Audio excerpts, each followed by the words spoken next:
We are 4 minutes and 30 seconds since our on-time liftoff, now traveling at 5,000 miles per hour.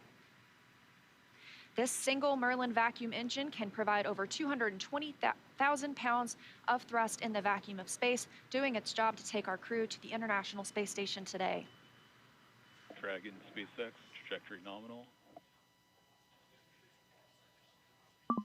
More good news from Mission Control. Acquisition of signal, Bermuda. So with that Bermuda call out, we actually know that the ground station transmitting this flight data back to us is coming from Bermuda.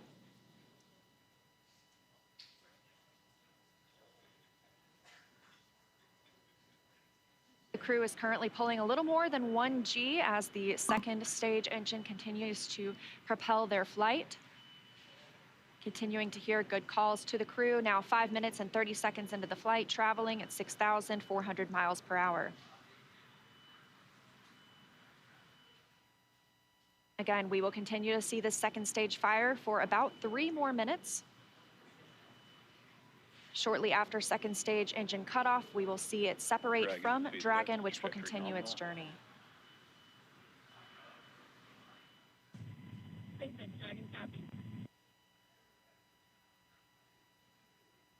Now, at this point in the flight, we are just about 15 seconds away from stage 1 entry burn start.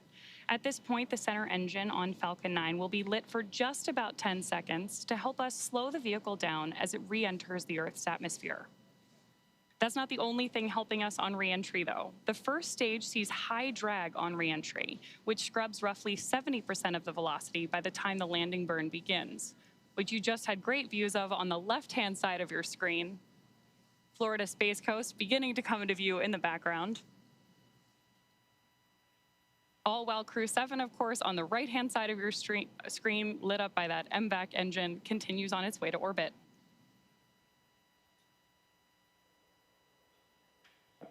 And we are now coming up on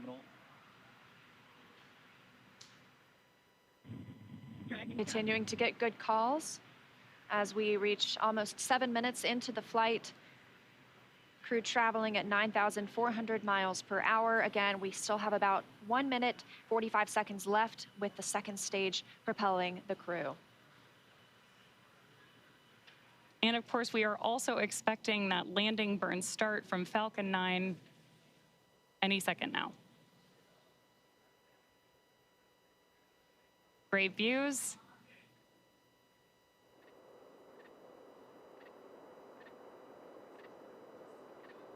Stage 2 FTSO saved.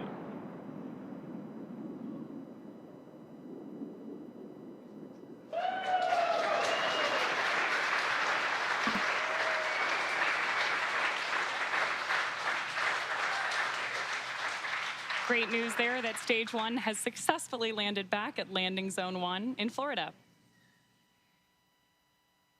And stage 2 continues to propel Dragon and our crew-7 crew members. We now are coming up on SECO, second stage engine cutoff. Again, looking at that about 8 minutes and 50 seconds into the flight. Everything continues as planned today, now traveling over 13,000 miles per hour. Again, we're looking for eventually a good orbital insertion at which we'll be traveling. Good calls here at Mission Control in Hawthorne.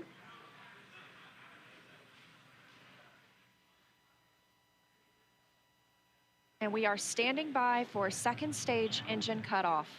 Copy, Shannon. Heard that call for Shannon. That is the call out for Shannon, Ireland, the final abort zone.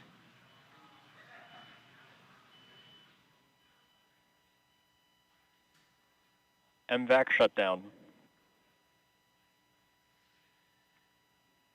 There's audio confirmation, and you can see on your screen that we have had successful second engine cutoff 1 of our MVAC engine. Dragon, SpaceX, nominal orbit insertion.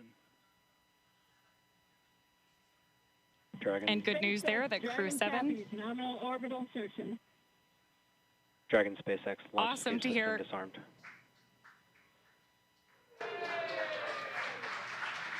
Fantastic.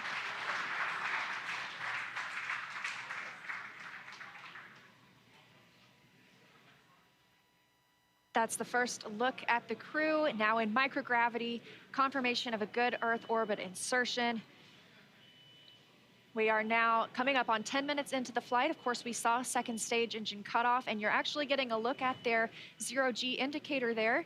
We'll stand by for them to tell us a little bit more about that shortly, but we are also standing by for second stage separation from Dragon. Acquisition of signal, Newfoundland. So as Leah mentioned, right now, Dragon and Stage 2 are still attached. Great views of that zero-G indicator there. And what we're doing right now is basically letting any residual dynamics of the vehicle settle out prior to separation.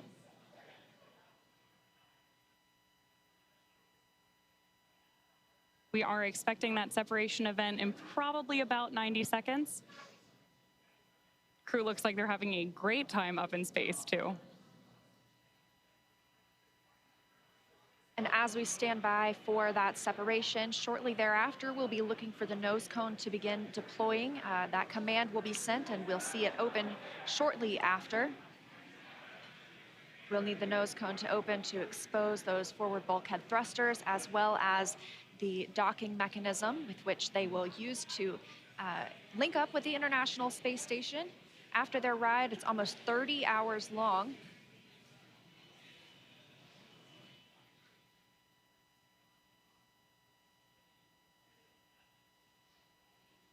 Again, we had liftoff right on time today at 3:27 a.m. Eastern Time.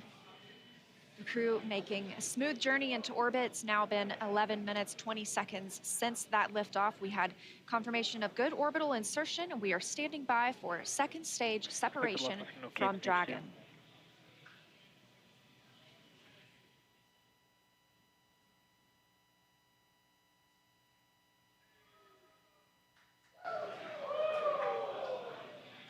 Great views of Mission Control here in Hawthorne, California. And the SpaceX team standing in the background, standing by for Dragon separation.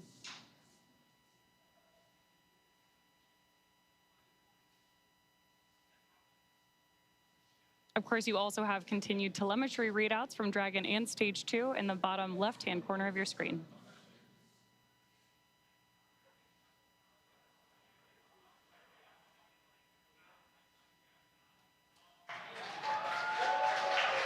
Dragon separation confirmed.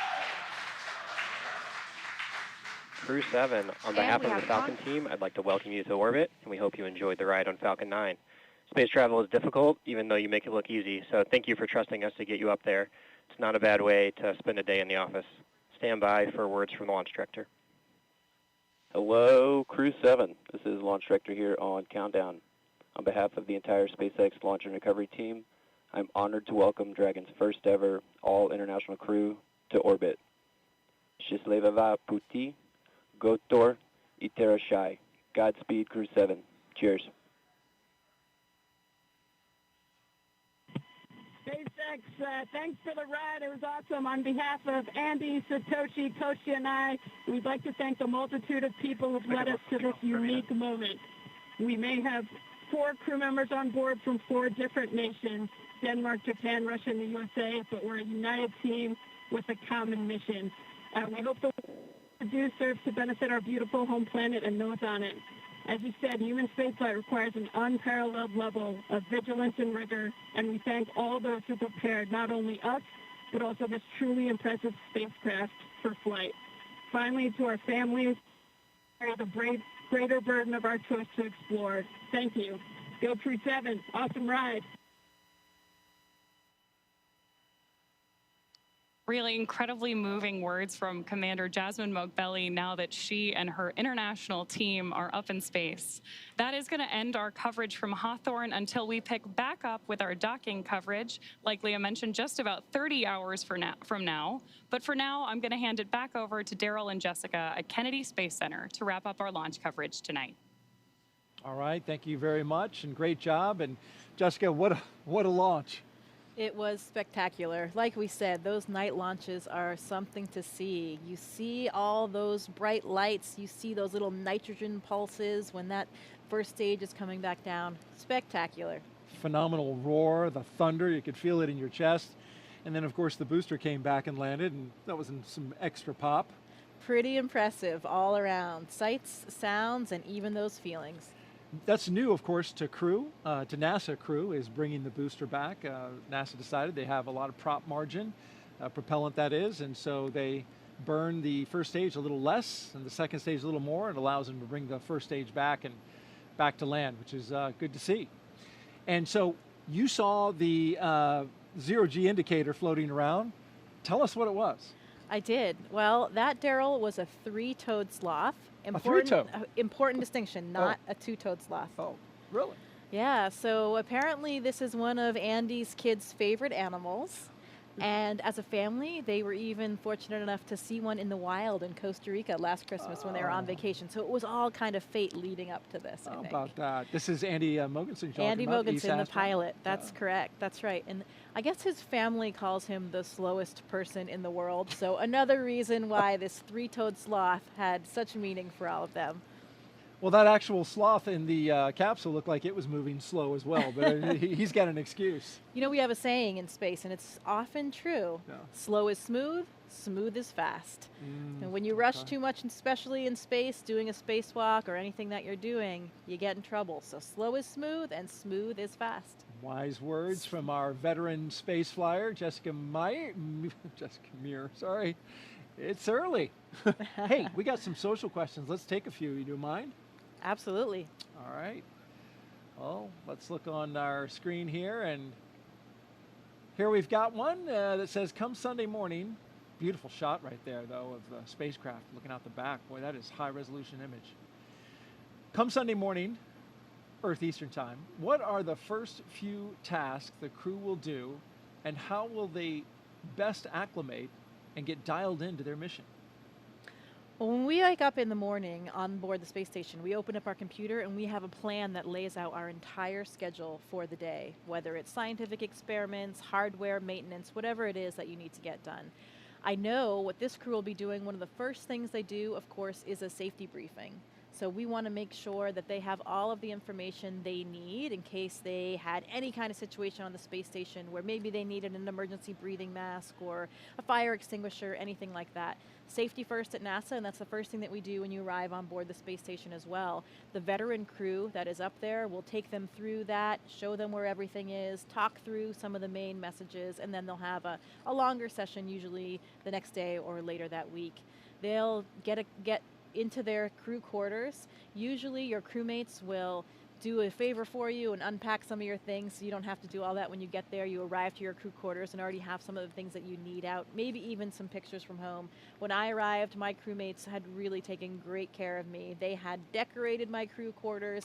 I had pictures of my friends and family. Everything was all laid out, and that really made it a nice, smooth transition, because those first few moments in space, especially when you've never been there before as a rookie, you're not quite that graceful yet. You know, you don't have your space wings quite yet, and you're getting used to just moving around and being in that three-dimensional microgravity environment. And so you're talking about, you know, getting used to the environment up there, and having a little something from home is important too. You took up a flight kit. These astronauts all have a flight kit. You, in fact, brought a few things that you took up into space. What were a couple of the more meaningful ones that you took? I did. You know, we often pictures of family and friends, like we've talked about before, or things that represent places we've been and worked. I brought up a picture of my wedding photo of my parents. Unfortunately, my father had passed away before I went to space, so I wanted to have a piece of him up there with me. I brought up some things to represent other things along the way. My home state of Maine. I had a university flag with me from my undergraduate university. Yeah. Sometimes we bring up presents for each other because we're up there for birthdays or holidays. Drew Morgan, my crewmate, brought us these harmonicas.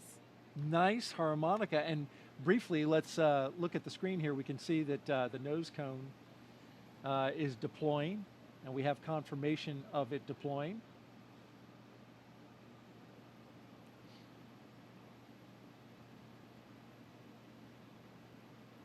Beautiful shot there. Of course, the nose cone has to deploy in order for Dragon to connect up to the International Space Station. And once this clears out of the way, it is quite a view. Depending on where Earth is in relation.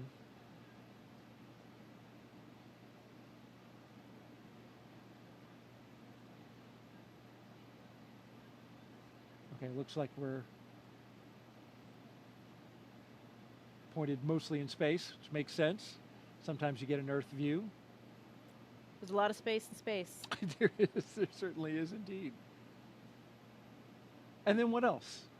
Oh, you got something special. My one item that I brought that was my personal kind of selfish item that wasn't for anybody else was my panda. This is Pandemonium. Oh, I've had him since I was 5 years old. Pandemonium. So he made his way to space with me as well, and we saw a lot of stuffed animals floating with these zero-G indicators. We saw that three-toed sloth, but Pandemonium was up there floating in all of his glory as well. And, you know, these are all just things that remind us of home and really help us share the mission with everybody back home. All of these places and things that have meant something to us along the way, because we did not get there alone.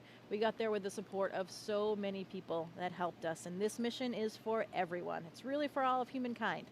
So hopefully they can all share in. Absolutely. And thank you for sharing your flight kit with us. This is especially, I mean, this is a 40-year-old tour. 41 now, yeah. He's been around the block. He just said he wants to go back to space. He does want to go, but we all want to go back to space. So hopefully he'll have another opportunity. We just got confirmation that nose cone is fully deployed. And so Dragon is on its way to the International Space Station. Now, a member of crew-7 will kick off a major study that will give us a comprehensive look at how the human body is affected by time and space. Let's bring in now NASA's Jasmine Hopkins for more. As we saw this morning, the Commercial Crew program launches astronauts from American soil, and this enables NASA's human research on the International Space Station. Joining us now to talk more about that is Kurt Costello, ISS Chief Program Scientist. Thank you for joining us, Kurt. Thanks, Jasmine. It's great to be here this morning. We are glad to have you here. So how does the Commercial Crew program better enable NASA's human research? So the Commercial Crew program has enabled us to launch again from U.S. soil. And what that means is a lot of our sensitive science that needs to be loaded within the last few hours before we launch can now be quickly transported from our labs here at KSC to the vehicle on the launch pad. So this enables us a late load capability that allows us to get our samples, critical samples, onto the vehicles. And the Commercial Crew program has also enabled us to launch more frequently and regularly. So a lot of our sensitive investigations that need specific timing for when we get those samples to the space station and then back down are enabled by that program. That is great, Kurt. And can you tell us a little bit more about the new human research investigation going to be part of crew-7? Sure. I think you're referring to CIPHER, and CIPHER is not just one investigation, but 14 in one. And what it is really setting out to do is to help us understand whether we have risks from my wife. to humans being in space I'm always for longer than 6 the last to leave the house whenever we're going anywhere. Personally, I think it's with good reason. But they say I'm the slowest person alive, which is also why it's a three-toed sloth, not a two-toed sloth, because apparently that would be too fast for me. So welcome to space, Sasha the sloth.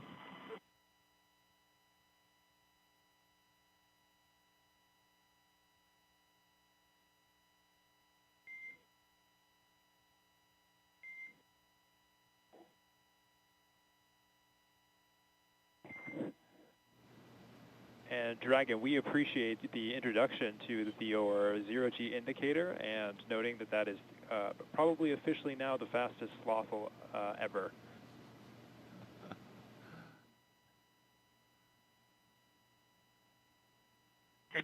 This is Satoshi. It's nice to be in space, and I'm very glad to see happy faces. 日本の皆さん、国際宇宙ステーションへ、再びして着実に仕事をしてきます。 Yes, I'm very excited. First of all, a few words in Russian, then in English. Всем большое спасибо, огромное восхищение тем, как мы прокатились на ракете, мы в космосе. Невероятно. Полет в космос – это результат действий, скоординированных тысяч людей, которые работают в разных странах. Всем большое спасибо Роскосмос, НАСА, ESA, JAXA, SpaceX. Моим друзьям и семье большое спасибо. Thank you very much for all your hard work. SpaceX, Roscosmos, NASA, ESA, JAXA, and all the partners involved in manned space flight. That's a proud example of how much we can achieve working together in harmony. Let's continue. Cool. Thanks a lot to everyone, to my family as well. Thanks.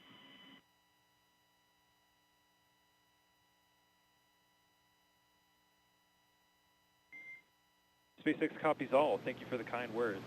And Jaws, if you are ready to copy, I do have some upcoming words on the phase burn.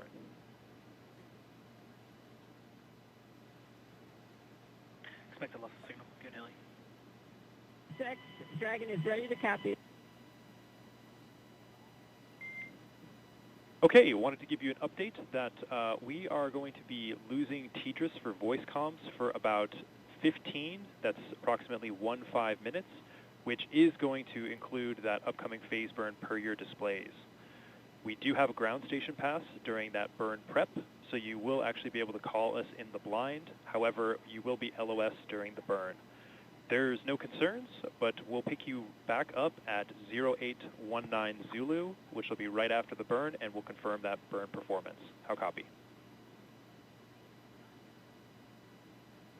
SpaceX, Dragon copies all. We'll lose you on TDRS for the phase burn, but we can make calls via the ground station in the... Okay, you just heard some communication between Commander Jasmine Mogbelli and SpaceX's launch team. Just saying they're going to lose TDRS connectivity, which will